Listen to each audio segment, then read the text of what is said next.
1. 경험에 대한 성찰.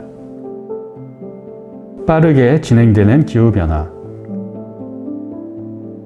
지난 2021년 2월 북극권에서 발생한 강력한 고기압으로 인해 미국 전역에 폭설과 한파가 몰아닥쳤습니다. 특히 겨울이 아무리 추워야 5도에서 10도 사이였던 미국 남부 지역의 기온이 영하 20도로 떨어져 미국 알래스카 지역의 온도보다 낮아지는 역대급 이상 기상 현상이 발생했습니다. 이로 인해 미국 전역에서 60여 명의 사망자가 발생했고 전기, 수도 등 기관시설의 가동 중단으로 인한 엄청난 경제적 피해가 발생했습니다. 또한 비슷한 시기 중국 남부 지역과 대만에서도 갑자기 몰아닥친 한파로 100명 이상이 사망하는 등 북반구 곳곳에서 이상 기상 현상이 발생했습니다. 이 한파의 원인은 기후변화였습니다. 기후변화로 인한 북극의 온도 상승으로 차가운 공기를 차단하는 에어커튼 역할을 하던 제트 기류가 약해져 북극의 찬 공기가 중위도 지역까지 밀려온 것입니다. 문제는 이대로 기후변화가 지속된다면 2030년 여름이 되면 북극의 해빙이 완전히 녹아 사라질 수 있다는 것입니다. 북극의 해빙이 사라진다면 북극의 온도는 더욱 상승하게 될 것이고 2021년 2월과 같은 이상 기상 현상은 이제 평범한 일상이 될 것입니다. 2021년 4월에는 세계기상기구 WMO에서 2020 글로벌 기후현황 보고서가 발표되었습니다. 이 보고서에 의하면 2020년은 2016년, 2019년과 함께 역대 가장 따뜻한 3년 중 한 해였으며 2011년부터 2020년까지는 가장 더운 10년으로 측정이 되었습니다. 특히 2020년 지구 평균 기온은 산업화 이전인 1850년보다 1.2도씨가 높았고 북극 해빙 면적은 최소 374 평방킬로미터로 역대 두 번째로 작았던 것으로 보고가 되었습니다. 현재 지구 평균 기온 상승은 지구의 지질학적인 시간 속에서도 유례를 찾을 수 없을 정도로 너무나 빠르게 진행되고 있습니다.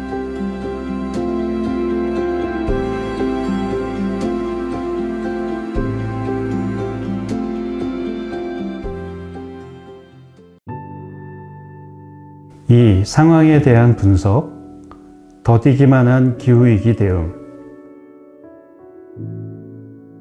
2018년 기후변화에 관한 정부 간 협의체 IPCC는 지구 평균 기온 상승을 1.5도 이내로 제어해야 한다는 특별 보고서를 채택했습니다.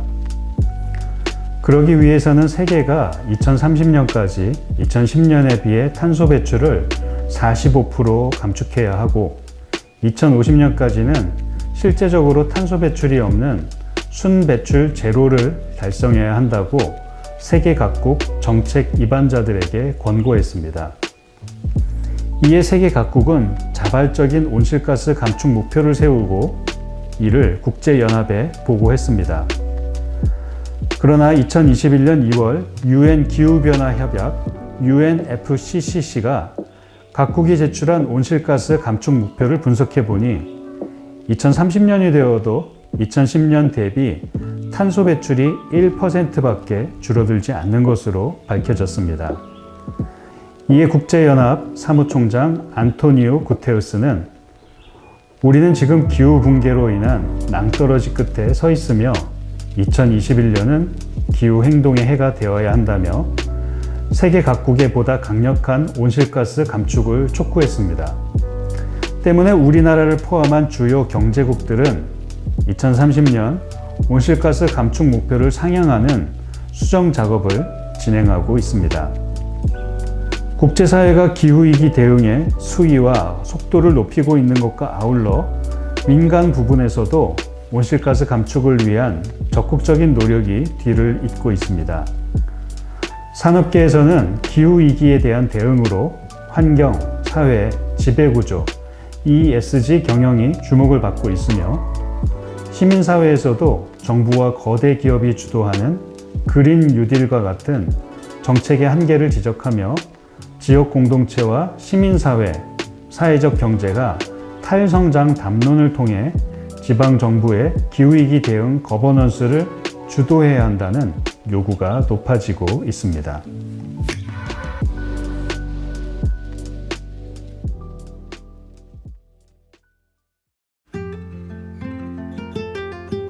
3. 성서의 응답. 기후위기 시대의 새로운 생활.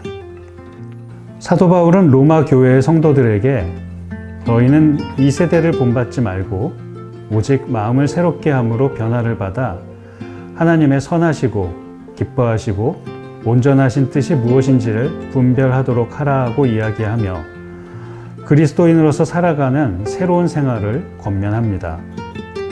사도 바울이 이야기한 새로운 생활은 세상의 판단과 기준을 넘어서는 하나님의 선하시고 기뻐하시고 온전하신 뜻을 따르는 생활이었습니다.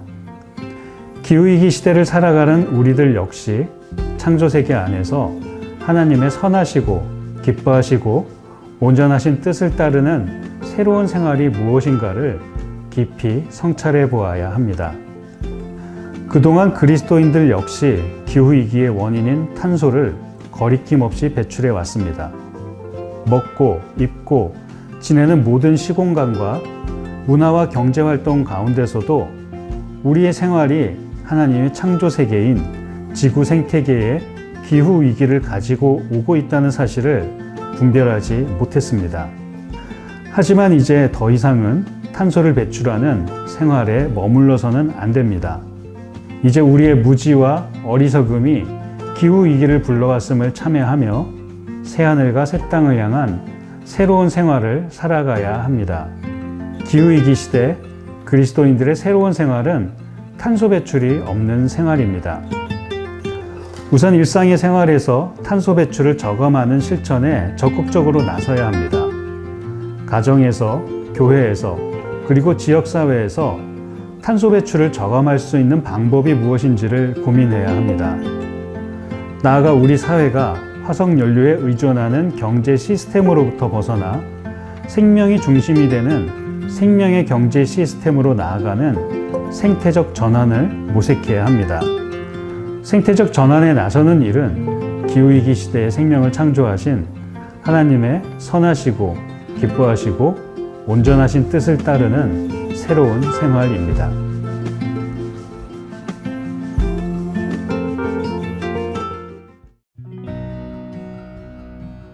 1. 식생활, 기후미식. 기후미식은 탄소 배출을 최소화하는 건강한 식생활입니다. 전 지구적으로 식품의 생산과 운송, 보관, 폐기를 위해 많은 양의 탄소가 배출되고 있습니다. 특히 육류를 생산하고 소비하는 과정에서 배출되는 탄소는 전체 탄소 배출의 약 22%를 차지합니다. 소고기 1kg을 생산하기 위해서는 곡식 7kg과 물 10만 리터가 필요하며 운송과 포장 과정까지 포함하면 무려 60kg의 탄소가 배출된다고 합니다. 지금 당장 육류 섭취를 줄이는 것만으로도 밥상에서 배출되는 상당량의 탄소를 줄일 수 있는 것입니다. 또한 식품이 먼 거리, 심지어 지구 반대편에서 오랜 시간 동안 이동하기 위해서는 냉장, 냉동 상태로 이동해야 하는데 그 과정에서 이산화탄소의 발생이 급격히 증가합니다. 글로벌 푸드를 내가 살아가는 인근 지역에서 생산하고 소비되는 식품인 로컬 푸드로 대체하게 되면 식품의 이동거리가 짧아져 이산화탄소 배출 감소뿐만이 아니라 지역 식품 생산자들의 안정적인 생산 환경 조성, 소비자의 안전한 식품 확보라는 일석삼조의 효과를 얻을 수 있습니다. 탄소 배출을 줄이는 기후미식의 실천은 더 건강한 음식을 먹게 된다는 부수적인 효과도 얻을 수 있습니다. 때문에 가정에서만이 아니라 교회 공동체와 지역사회에서도 채식과 로컬 푸드의 확대를 위해 노력한다면 무척 작은 노력만으로도 탄소 배출 저감과 건강 증진에 긍정적인 효과를 얻을 수 있습니다.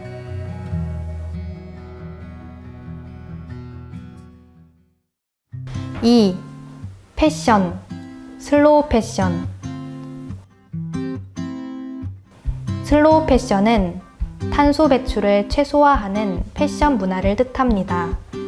옷을 생산하고 유통, 소비, 폐기하는 과정에서 상당한 탄소가 배출되는데 특히 원재료에서 섬유를 가공하는 방직, 표백, 염색의 과정에서 많은 양의 탄소가 발생합니다.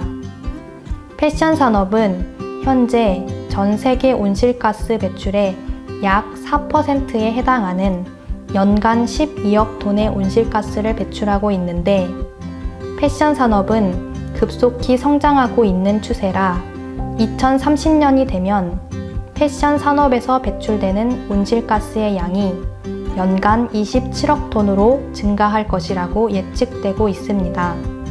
그런데 큰 문제는 상당량의 옷들이 유행이 지났다는 이유로 폐기되고 있다는 것입니다. 전 세계적으로 버려지는 옷들이 1시간에 1억 톤에 이를 정도로 그 양이 어마어마합니다.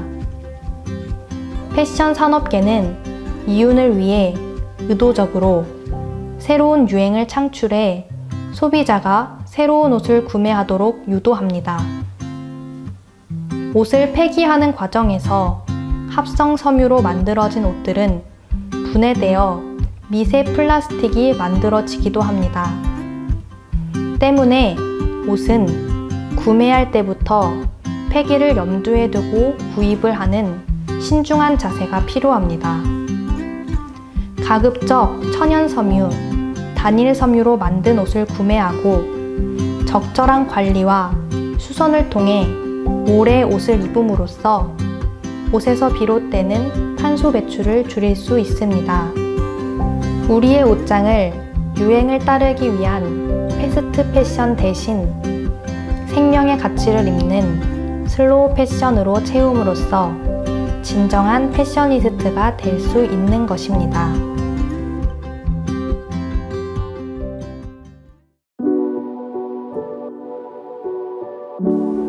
3. 주거. 미니멀 라이프. 미니멀 라이프란 불필요한 소비를 없애 탄소 배출을 줄이는 생활입니다. 우리가 사용하는 모든 물건은 생산, 구매, 소비의 과정에서 탄소가 발생합니다. 우리는 그동안 더 많은 것을 소비하는 것이 미덕인 세상을 살아왔기 때문에 우리의 소비가 지구 대기 중에 온실가스를 채운다는 것을 알면서도 무엇인가를 소비하는 일을 멈추지 못하는 지독한 소비 중독에 빠져 있음을 인식해야 합니다. 또한 넘쳐나는 일회용품들 뿐만 아니라 우리가 소비한 물건들은 언젠가는 모두 더 이상 사용할 수 없는 쓰레기가 되고 맙니다. 우리가 버린 물건들을 분리수거를 통해 최대한 재활용을 한다고 하지만 실제 분리수거된 물품들이 재활용되는 비율은 약 40%로 절반에도 미치지 못하고 나머지는 폐기물로 소각, 매립 처리됩니다. 그리고 소각과 매립 과정에서 또다시 상당량의 탄소가 배출되고 환경오염이 발생합니다. 이처럼 쓰고 버리는 소비의 과정에서 탄소가 배출된다면 탄소 배출을 줄이는 가장 좋은 방법은 덜 쓰고 더 오래 사용하여 소비를 줄이는 것입니다. 진정한 필요가 무엇인지를 생각하며 불필요한 소비를 최소화하고 쓰레기가 발생하지 않도록 적극적인 노력을 해야 합니다. 이를 위해서는 개인의 노력만이 아니라 공동체적, 사회적 인식의 변화와 함께 제도와 정책의 변화가 뒷받침되어야 합니다.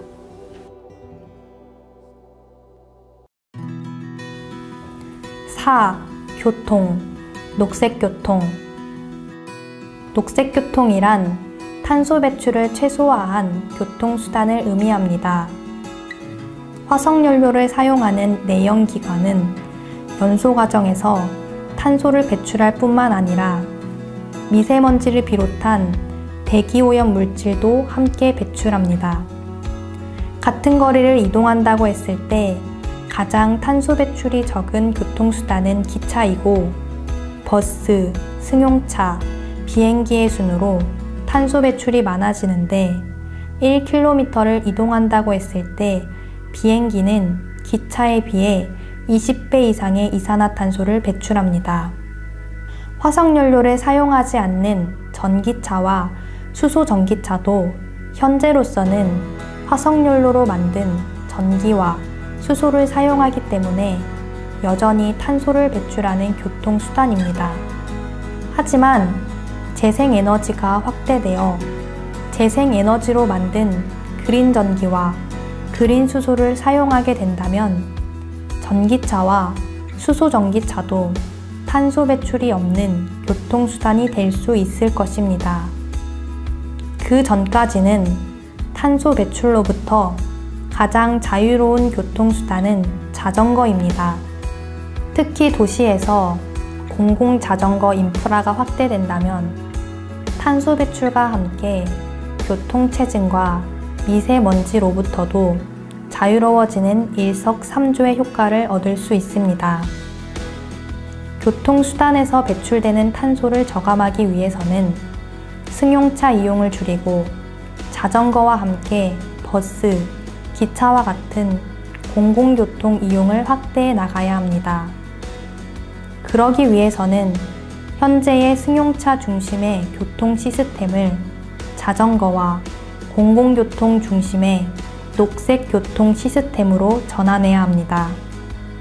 특히 지역 공동체에서 녹색 교통을 지원하는 제도와 정책이 확대되어야 합니다.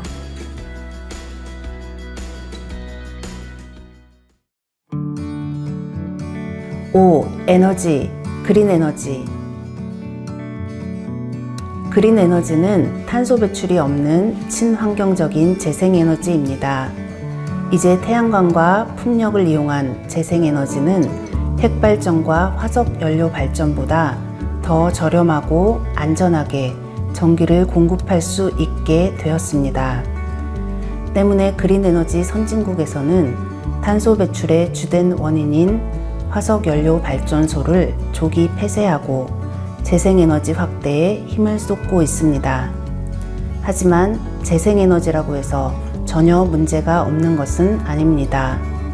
한 곳에 집중적으로 설치된 재생에너지 시설은 많은 문제를 만들기 때문에 재생에너지 생산을 여러 지역으로 분산하는 정책이 필요합니다. 이와 함께 에너지 소비가 가장 큰 냉난방 분야에서 기기의 효율을 높이고 적정한 냉난방 온도를 유지하며 냉온열 가전제품을 적절하게 관리하여 화석연료의 소비를 줄임으로써 탄소 배출을 저감해야 합니다. 이를 위해서는 가정과 산업의 에너지 소비 비용을 합리적으로 조정하고 에너지 소비의 효율을 높이는 그린 리모델링 사업에 대한 제도적인 지원이 뒤따라야 합니다. 탄소 배출을 저감하기 위해서는 우리 모두가 스마트한 에너지 소비자인 동시에 그린 에너지를 생산하는 생산자가 되어야 합니다. 이를 위해 각 지역의 소규모 에너지 생산자가 협력하는 에너지 생산 협동조합이 활성화되어야 합니다. 아울러 에너지 소비가 많은 산업 구조를 전환하는 산업 정책의 수립과 함께 재생에너지를 확대하는 에너지 전환 정책이 필요합니다.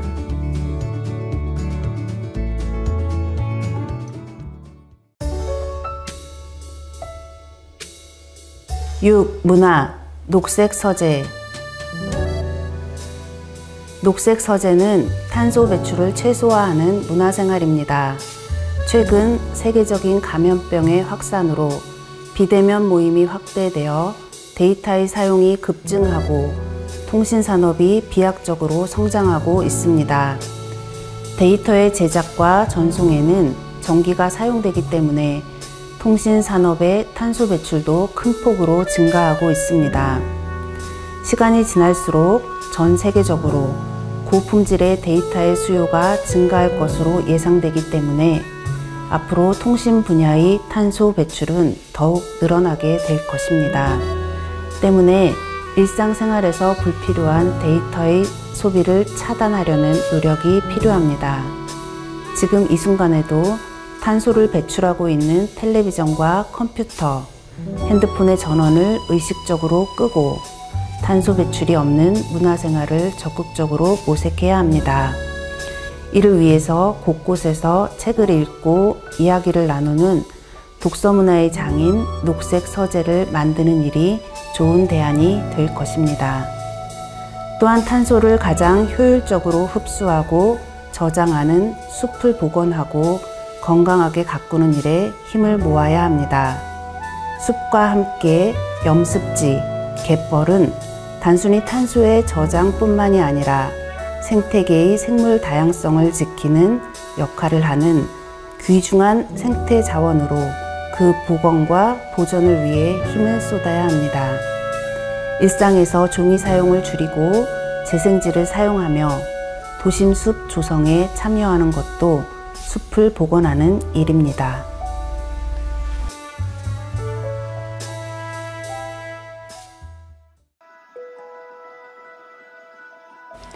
7. 경제, 생명의 경제. 생명의 경제는 탄소 배출을 최소화하기 위한 경제 제도입니다. 현재의 경제 제도는 경제 성장을 위해 지속적으로 지구의 생태계와 생명을 희생시켰고 그 결과가 기후위기로 나타난 것입니다.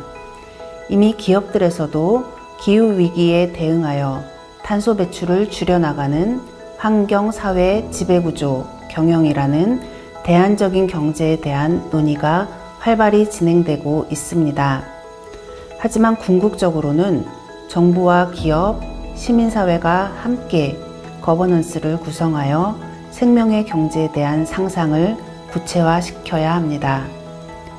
기후위기에 대응하기 위해서는 탄소 배출이 많은 산업에 투자를 철회하고 대신 탄소 배출을 줄여나가는 녹색 투자를 통해 탄소 배출이 없는 산업을 활성화시키는 산업구조 조정이 있어야 합니다.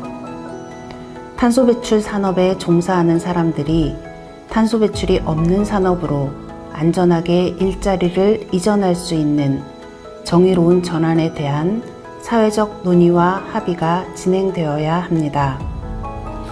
또한 에너지협동조합, 생활협동조합, 소비자협동조합과 같은 생태적 가치, 공공의 가치를 추구하는 다양한 사회적 기업을 적극적으로 육성할 필요가 있습니다. 또한 이러한 사회적 기업들을 통해 사회적 경제를 확대하여 우리 사회의 생태적 전환의 기반을 마련함으로써 기후위기에 적극적으로 대응해 나가야 합니다.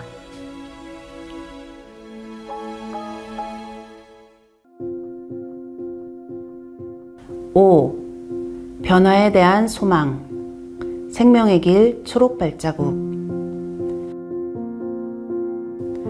거대한 흐름으로 밀려오는 기후위기 앞에서 사람들은 두려움과 동시에 무기력함을 느끼게 됩니다. 이러다가는 머지않아서 인간 문명의 붕괴와 함께 모든 생물의 대멸종이 일어날 수밖에 없지 않을까. 그런데 그러한 위기를 막아내기에는 내가 할 수 있는 일들은 너무 작고 초라해 보이기만 합니다. 더구나 창조세계의 온전성을 지키는 일에 앞장서야 할 그리스도인들과 교회마저 아직은 기후행동에 큰 관심이 없어 보입니다. 예수 그리스도께서 생명과 정의, 평화의 하나님 나라의 복음을 전하기 위해 하신 일은 갈릴리에서 예루살렘을 향한 긴 여정이었습니다. 예수님께서는 그 여정에서 사람들에게 성서의 말씀을 가르치셨고 병든 사람들을 고치셨으며 제자들을 만나 훈련시키셨고 다른 생각을 하는 이들과 함께 식사를 하면서 당신의 뜻을 나누셨습니다. 우리가 기억하는 대로 그 여정은 십자가의 죽음과 부활의 사건으로 마무리가 되었습니다. 중요한 것은 예수님께서 그 험하고 먼 길을 한 걸음 한 걸음 당신의 걸음으로 흔들림 없이 걸어가셨고 지금 우리가 예수님의 발걸음을 따라 십자가의 언덕을 향한 생명의 길을 걷고 있다는 것입니다. 짙은 회색으로 물들어 생명의 기운이 희미해지는 창조 세계에 이제 그리스도인들이 초록 발자국을 남길 때입니다. 처음에는 한 사람의 외로운 발자국이라 할지라도 머지않아 온 땅과 하늘을 초록 발자국으로 푸르게 물들이는 그날이 오게 될 것입니다. 이미 우리보다 앞서 이 길을 걸어간 수많은 사람들이 있습니다.